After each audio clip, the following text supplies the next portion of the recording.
The moment she smiled at me across the crowded backyard and said, "This is my boyfriend," my entire world seemed to stop. The laughter around the barbecue faded into a distant blur, the smoke from the grill drifted through the warm afternoon air, and dozens of unfamiliar faces turned toward me with welcoming smiles that I hadn't earned. My heart pounded so hard I was certain everyone could hear it. I had agreed to spend a Saturday afternoon with a coworker because she insisted her family made the best barbecue in town. I never imagined I would walk into the biggest surprise of my life, one that would force me to confront everything I believed about trust, loneliness, and the unexpected ways hope finds people who have almost given up. Before we continue, if you believe kindness deserves a second chance and that unexpected moments can completely change a person's life, please take a moment to like this video, leave a comment, share it with someone who needs hope today, and subscribe to the channel Echoes of Hope. Your support helps these heartfelt stories reach more people around the world. My name is Rowan Mercer, and for most of my adult life, I had become an expert at keeping people at a distance. I wasn't unfriendly. I simply believed that life became easier when expectations stayed low. I worked as a project coordinator at a small architectural firm where deadlines were endless, coffee was stronger than common sense, and everyone seemed to know everyone else's business.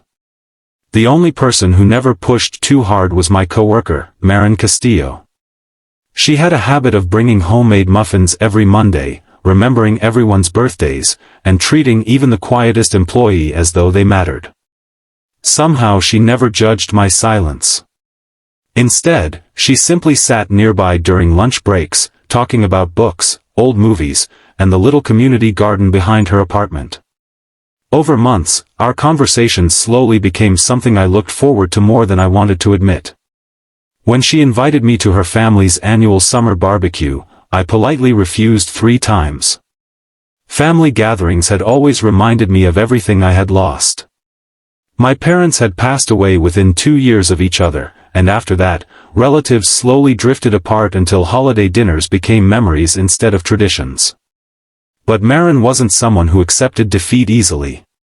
She smiled, folded her arms, and simply said her grandmother had already prepared extra food because she was certain I would eventually say yes. Against my better judgment, I agreed. The drive to her hometown took less than an hour, but every mile made me more nervous. Golden sunlight covered rolling fields, children rode bicycles along quiet streets, and colorful flags decorated front porches as if the entire neighborhood had decided happiness should be visible. When we arrived, the backyard was already alive with laughter. The scent of grilled vegetables, smoked meat, and fresh bread floated through the warm air while children chased each other across bright green grass. It felt like stepping into a photograph from a life I had never experienced. I barely had time to take in my surroundings before everything changed.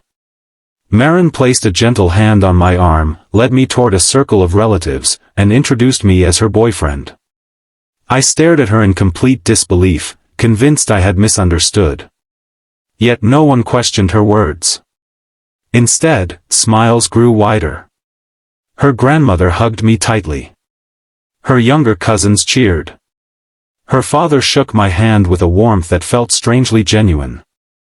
Every instinct told me to correct the misunderstanding immediately, but one look at Marin revealed something I had never seen before. Behind her confident smile was unmistakable fear. The afternoon unfolded like a dream I couldn't wake from. I laughed at stories I didn't understand, helped carry trays of food, and played soccer with children who acted as though I had belonged there forever. Marin's family welcomed me without hesitation. They asked about my work, my favorite meals, the books I enjoyed reading, and whether I preferred coffee or tea.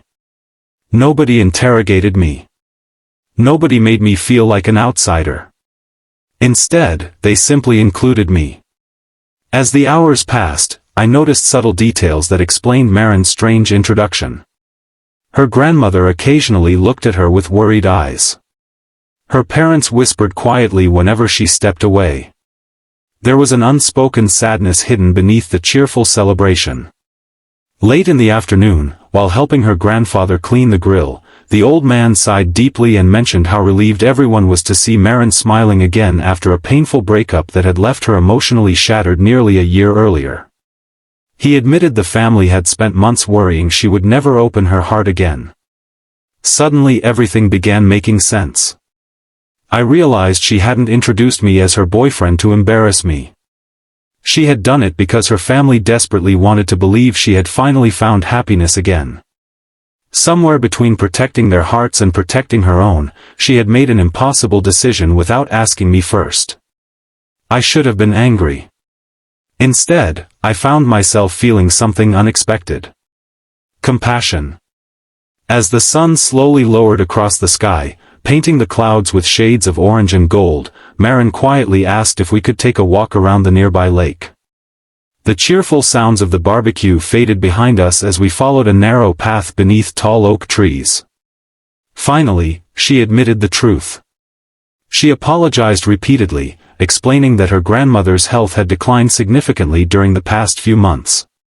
Every family gathering had turned into endless questions about her personal life, her future, and whether she had found someone who truly appreciated her. She had grown tired of disappointing people she loved. When she invited me, she never intended to lie. But the moment everyone rushed toward us asking questions, panic took over. She expected me to leave immediately. Instead, I surprised both of us by staying silent for several moments before asking whether her grandmother was happy today. Tears quietly filled her eyes as she nodded. For reasons I still struggle to explain, I decided that one afternoon of borrowed happiness was worth more than proving a point. We returned to the barbecue together, not because I enjoyed pretending, but because I realized kindness sometimes asks us to carry burdens we never expected. The weeks that followed should have returned everything to normal, but nothing felt the same. Back at work, our conversations became more honest. We no longer hid behind casual jokes or office routines. We talked about grief, loneliness, regret, and the strange fear that comes after heartbreak, when opening your heart again feels more dangerous than staying alone forever. One evening, after finishing a difficult project, Marin handed me a handwritten letter. Inside, she thanked me for giving her grandmother one unforgettable day of peace. She also confessed something that changed everything. She admitted the lie hadn't been entirely spontaneous. Somewhere along the way, she had begun wishing it were actually true. Those words stayed with me for days. I had spent years convincing myself that isolation was safer than vulnerability. Yet every meaningful moment in recent memory involved the woman who had accidentally rewritten my understanding of family. She had reminded me that home wasn't always the place where you were born. Sometimes home was simply the place where people chose to make room for you. A few weeks later, I gathered enough courage to invite her to dinner. There were no dramatic speeches, no grand romantic gestures, and no impossible promises. There was only honesty. I admitted I was terrified of relationships because loss had taught me to expect endings. She admitted she feared trusting someone again because betrayal had left invisible scars. Instead of pretending those fears didn't exist, we accepted them together. Our relationship didn't become perfect overnight. We argued about small things. We learned each other's habits. We discovered that healing isn't a straight road but a winding path with unexpected setbacks. Yet every challenge strengthened the quiet promise growing between us. Months later, Marin's grandmother invited us back for another family barbecue. This time, as we walked through the same backyard filled with laughter and sunlight, there were no surprises waiting around the corner. When someone happily called me Marin's boyfriend, neither of us corrected them, because this time it was true. The old woman smiled with peaceful satisfaction before pulling both of us into a warm embrace. She whispered that real love rarely begins with perfect timing. Sometimes it begins with an imperfect moment that gives two lonely people the courage to stop running from happiness. Looking around that backyard, I realized I no longer felt like a visitor. The children remembered my name. Her father saved me a place beside the grill. Her mother insisted I take home leftovers. The family photographs hanging inside the house now included one with me standing beside Marin beneath the summer sun. Somewhere along the journey, I had quietly become part of something I thought life had taken away forever. The greatest surprise wasn't being introduced as someone's boyfriend without warning. The greatest surprise was discovering that one unexpected act of kindness had opened the door to a future neither of us believed was possible.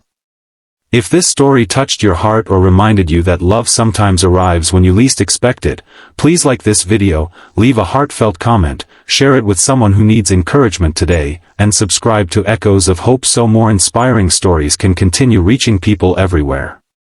Special request: before you leave, please comment with the words, "Hope always finds a way," and tell us where you're watching from. We'd love to hear your story too. Life rarely follows the plans we carefully create. Sometimes the moments that embarrass us, confuse us, or completely catch us off guard become the very moments that redefine our future. I walked into that family barbecue expecting nothing more than free food and polite conversation. I walked away carrying something far more valuable. I found a family that welcomed a stranger without hesitation, a woman brave enough to admit her mistakes, and a second chance at believing that even the most guarded hearts can learn to trust again. Long after the smoke from the grill disappeared into the evening sky and the laughter faded into memory, one truth remained stronger than ever. Hope often arrives quietly, disguised as the last thing we ever expected, and when we choose kindness instead of anger, we sometimes discover that the life we were searching for has been waiting for us all along.